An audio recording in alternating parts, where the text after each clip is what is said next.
My proudest moment in life has been using my accomplishments to inspire other people. People who have invested in me so far, I would just like to say thank you from the bottom of my heart. I can't continue to say thank you.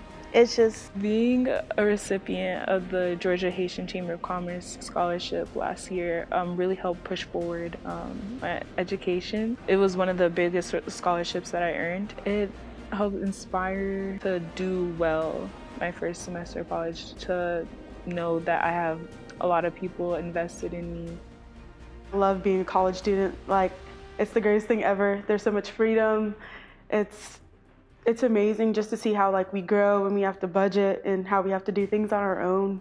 It's crazy, but I love it so far. And my biggest piece of advice for you is to write your goals down, and when things are hard, to look at them and see that you're going through this to get to where you want to be, and it'll be worth it. Trust me, it'll be worth it. Yes! Nailed it. Nailed it.